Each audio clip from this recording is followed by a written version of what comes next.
Ja tere! Mina olen siis Sigrid Paavla. Mina olen Harku valla GIS-spetsialist varsti juba nüüd 3,5 aastat. Ja millest ma siis täna räägin? Ma kõigepealt mõtlesin, et ma annan sellise üldise ülevaade meie andmetest, andmebaasidest ja tööriistadest, mida me seal kasutame. Ja siis peale seda toon ka siis mõned spetsiifilisemad näited rakendustest, mis lähevad siis kaasa nende teemadega, mis ma siis siia kirja olen pannud. Ehk siis andmepõhised otsused ja elanikkonna kaasamine. Alustame siis natuke andmetest, mida me kasutame. Siia slaidile ma olen siis välja võtnud natuke siis numbrilisi näitajaid nii Harku valla kohta üldiselt kui ka meie geoinfosüsteemides sisalduva kohta. Teen siis ülevaate meie põhilistest geoandmebaasidest, millega igapäevaselt tegeleme. Esiteks on meil siis HALIS ehk haljastuse andmekogu, kuhu on koodatud kõik siis näiteks hooldatavad puud, lillepotid, amplid, niidetavad, kõik kraaviperved, aga ka näiteks siis pingid ja prügikastid. Siis on meil jäätmemajanduse andmestik, kus on siis põhilised konteinerid ja muud prügikogumise kohad vallas. Ja siis kui edasi minna, siis üks alati hästi kirgiküttev teema erinevatel konverentsidel on teeregister. Teede ruumikujudest ja sellest, kuidas need erinevate asutuste vahel liiguvad, on kogu aeg hästi palju juttu ja enda poolt võin öelda seda, et meie oleme enda teeregistri korrastamisega nüüd juba kuskil 3 aastat tegelenud. Mina võin öelda, et minu poolt on see põhimõtteliselt tehtud, et nüüd ootame lihtsalt seda siis lõppsõna. Aga millest räägitakse vähem teeregistri puhul on truubid, mis on ka tegelikult osa sellest ja truupide kaardistamine on üks siis viimastest suurtest siis andmekogumistöödest, mis me oma vallas siis läbi viisime. Kui ma seda alustasin, siis paar kuud tagasi, siis oli seal andmestikus kuskil 300 truupi ja paari kuu jooksul siis arv tõusis siis kuskil siis nii 1000-ni. Alguses, kuidas ma seda siis läbi viisin? Alguses ma kogusin kokku truubid erinevatest andmestikest, näiteks siis osad on ETAK-is, osad on Transpordiametil. Aga siis ma tegin ka sellist liigutust, mida ma kuulsin just kunagi ühelt Transpordiameti töötajalt, ehk siis ma võtsin vooluveekogude kihi ja ristisin selle meie kohalike teede kihiga ja siis loogiliselt mõeldes, kui tee läheb üle vooluvee, siis seal ristumiskohal on kas siis truup või sild. Sildsid on meil vähe, nagu ka eile vahepeal jutuks tuli. Aga samuti teine teema, mis eile ka Maa- ja Ruumiameti siis peadirektor siis mainis, on see, et tegelikult näiteks kraavide siis andmestikke on Eestis üsna mitu erinevat. Ja mina võtsin need kõik erinevad ette, tegin selle liigutuse nende kõikidega ära ja siis sain tegelikult hästi palju kohti, kus siis potentsiaalselt on truup. Ja siis hakkas põhimõtteliselt lihtsalt nagu selline käsitöö pihta, et kas siis kontrollisime oma siis teostusjoonistelt, ortofotolt või siis ka siis Street View 360 siis tänavavaatest, et kas seal päriselt on truup või mitte. Ehk siis paari kuu jooksul siis tegime selle kaardistuse. Tegelikult ma ütleks, et see ei võtnud väga kaua aega, et iga päev kuskil mingi tunnike teed tööd ja üle paari kuu ei lähe. Siis üks meie kõige suuremaid andmebaase on Valgis, ehk siis Harku tänavavalgustuse andmebaas. Olen siia välja toonud ka mõned siis näitajad erinevalt dashboardidelt, mis meil nende andmekogude kohta eksisteerivad. Et ka näiteks HALIS ja teeregistri kohta on meil siis dashboardid olemas, mis on siis majasiseseks kasutamiseks, kus siis spetsialistid saavad vaadata huvipakkuvat. Suur teema kohalikus omavalitsuses on alati planeeringute teema. Meie oleme üks nendest valdadest, kus üldplaneeringu planisesse viimise projekt on lõpule viidud, et selle me tegime eelmine aasta ära, meie üldplaneering on siis sealt leitav. Aga lisaks on meil hetkel töös 2 teemaplaneeringut ja ka detailplaneeringud on igapäevane töö. Et detailplaneeringute jaoks on meil arendatud enda siis tööriist Arcis Prosse, kus meie enda spetsialistid siis saaksid mugavalt detailplaneeringuid sisestada neid hallata ja siis ka näiteks asukoha järgi otsida ja nii edasi. Siis üks väiksem andmebaas on meil reklaamitaotluste andmebaas.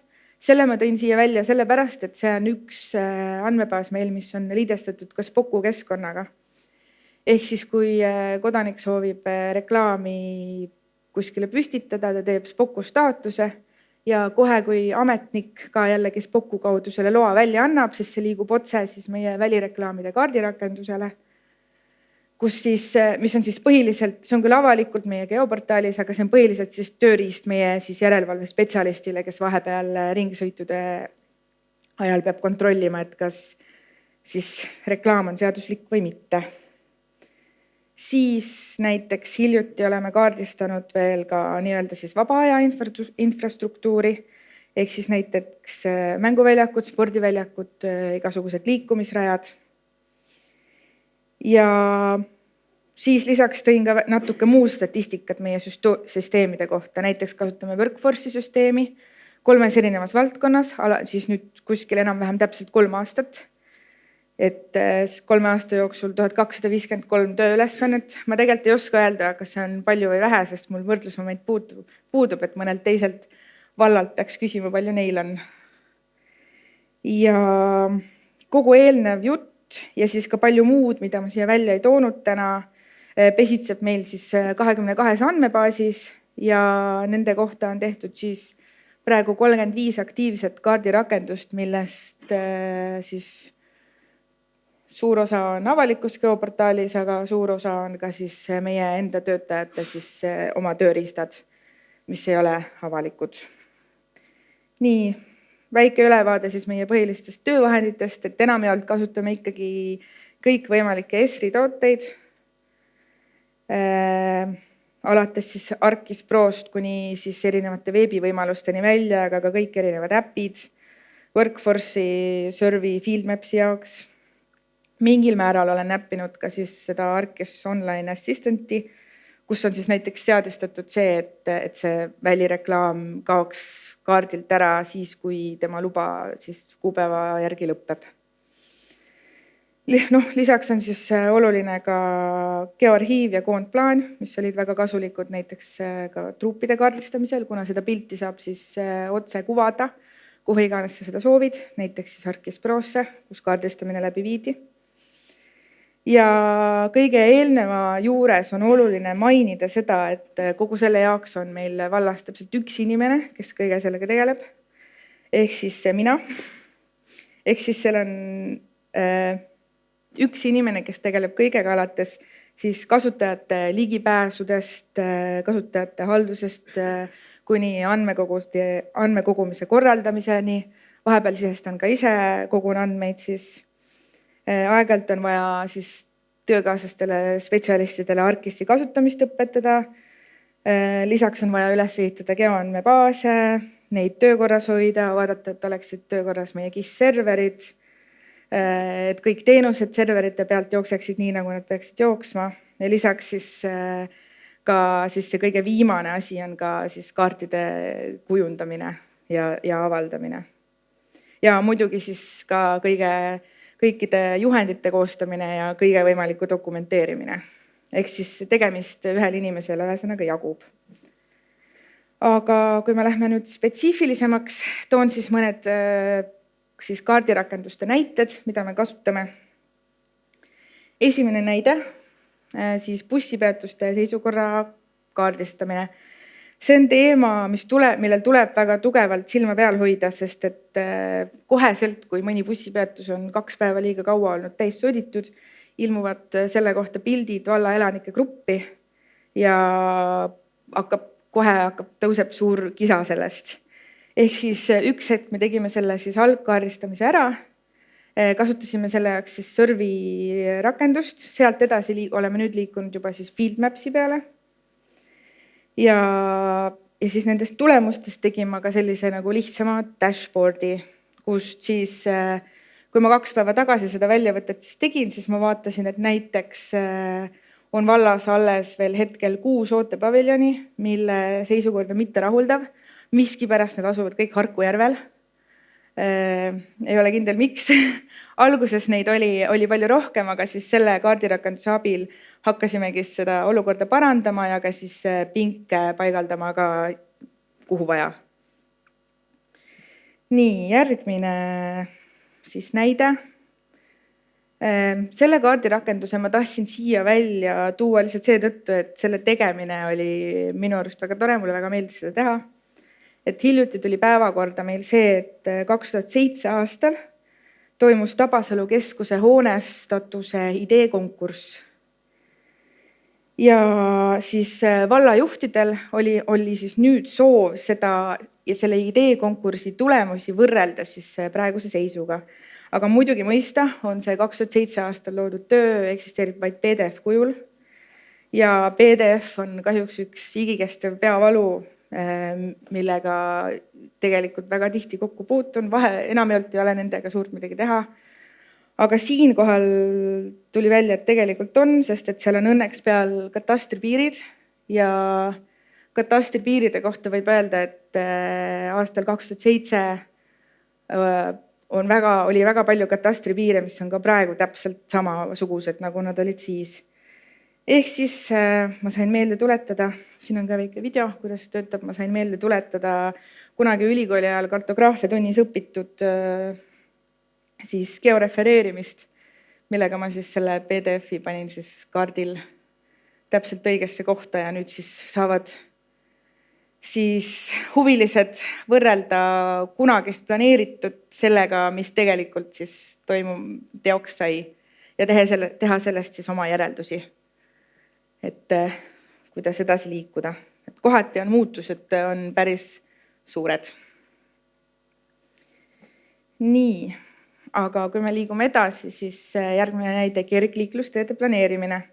See on ka üks viimase huvitavamaid selliseid kaardirakendusi ja analüüse, mis ma olen teinud, et vallajuhtidel oli soov luua selline asukoha valikut lihtsustav süsteem. Ehk siis mida me kõigepealt tegime, oli see, et me panime paika kõik siis huvipunktid, kuhu inimestel võiks olla hea, lihtne ligi pääseda. Me võtsime aluseks selle, et kooliõpilaste puhul öeldakse niimoodi, et 3 kilomeetrit koolist võiks õpilane saada kenasti liikuda jala ja 5 kilomeetrit võiks ta sinna ohutult kohale saada rattaga. Ehk siis me selle loogika laiendasime ka siis üldiselt kõikidele siis huvipunktidele ja ehk siis tõmbasime siis sinna kõikidele nendele ümber 3 ja 5 kilomeetrised puhvrid. Aga meie vald on piisavalt väike, et tegelikult sellest järeldus, et kõik kohad on ühtlaselt olulised, et kõik kohad igale poole on kergliiklusteid vaja. Ja kuidas sealt siis edasi liikuda? Mille peale me siis tol hetkel tulime, et me kogusime ühele kaardile kokku kõik siis, mis meile tundus, et on oluline, ehk siis Transpordiametilt teede laiused, kiirusepiirangud, liiklussageduste andmestik ja siis arvestasime ka rahvaarvu, aga selle juures tuli tegelikult välja, et Transpordiameti andmestik meie vallas ei olnud päris täpne. Aga kuna kahjuks Transpordiamet ei olnud valmis ise midagi tegema, siis me pidime kõige esimese asjana kõik need andmed ise üle kontrollima ja siis saime edasi liikuda. Ja lisaks küsisime ka Põhja-Eesti ühistranspordikeskuselt siis bussipeatustes bussidesse sisenemise statistikat. Ja nende siis näitajate põhjal siis üks teine töökaaslane, kes on rohkem andmeanalüüsiga kursis, siis töötas välja sellise metoodika, mille põhjal siis arvutati kõikidele siis teejuppidele siis selle siis nii-öelda vajaduse indikaatori või siis selle, mis näitab, et kui ohtlik see on, et seal ei ole kergliiklusteed. Ja loogika on siis see, et ilmselgelt mida kitsam tee, seda ohtlikum tee, mida suurem kiirus, seda ohtlikum, mida suurem liiklussagedus, seda ohtlikum ja mida rohkem rahvast, seda olulisem see võiks olla. Ehk siis sealt tulid sellised tulemused. Ja viimane info mul on ka see, et need top 3, mis siin on, ehk siis 2 lõiku Kiia-Vääna Vititeelt ja 1 Vääna-Kila Joateelt, liikusid ka siis edasi järgmisesse faasi, ehk siis läksid siis projekteerimustingimusi saama. Ehk siis sellel tööl oli õnneks ka tulemus. Lisaks eelnevatele näidetele on meil hetkel töös ka põhjaveevarude analüüs, kus me siis proovime KIS-i abil kokku panna olemasoleva põhjaveevaru mahu ning detailplaneeringutega juba välja lubatud siis veekasutuse. Et siis näha, kui kaugel me oleme sellest olukorrast, et suviti põuaperioodil võiksid siis kaevud ära kuivada ja vesi otsa saada. Aga mul ei olnud siin ühtegi pilti selle kohta panna, sest see töö on veel niivõrd algstaadiumis, aga mainimist väärib siiski. Nii, ja siis on veel mõned näited elanikkonna kaasamisest. Kuna ma saan aru, et aeg hakkab enam-vähem otsa saama, natuke jätame küsimustele ka ruumi, siis ma palju ei räägi sellest, sest need on enamjaolt, siin on kõik näited, on ikkagi selle SURVi 123 rakenduse kaudu, kuna selle kaudu on lihtsalt selliseid tavainimesi, neil on seda väga lihtne kasutada, et see ei nõua liiga palju taustateadmisi. Et esimene näide siis allikate asukohakorje, see sai tehtud ühe veepäeva raames veespetsialisti eestvedamisel. Siis kogusime sisendit meie ühe teemaplaneeringu algstaadiumis ideekorjana, kus siis külaseltsid said ka siis oma külas asuvate metsade kohta siis arvamust avaldada. Siis näiteks teadete tahvlite asukohakorje, see initsiatiiv, kus juures tuli ka külaseltsidelt, kus ühel kohtumisel tuli jutuks see, et kõik teadete tahvlid on suhteliselt halvas seisukorras, aga siis tuli ka kohe välja, et kellelgi tegelikult ei olegi väga seda andmestikut, kus need üldse meil vallas asuvad. Ja siis nad olid lahkelt nõus, et aga kaardistame siis ise ära, et kui palju neid ühes külas on, et igaüks võtab enda küla ette ja siis sellega sai vähemalt algust tehtud. Ja siis neile spetsiaalselt siis lõime selle rakenduse. Ja siis kõige viimane siis aktuaalsem teema on siis Lusitaania tigude tõrje, kus jällegi külaseltsid said öelda, et kus nemad on täheldanud, et see olukord on eriti hull, et kus peaks kindlasti siis tõrjet tegema. Siin on ka siis pildi peal näha see tulemus, kus on siis üks mänguväljak on siis küla keskel ära märgitud. Nii, aga siis ongi lõpp käes. Et lõpetuseks ma siis tahan öelda, et külastage Harku valda, meil on seal väga ilus. Ja kui teil on mulle midagi öelda, soovitatavalt midagi ilusat ja toredat, siis minu kontaktid leiab vallakodu lehelt või kui teil on mulle ettepanekuid, mida võiks koos teha näiteks, siis kirjutage ja aitäh kuulamast. Suurepärane. Aitäh sulle.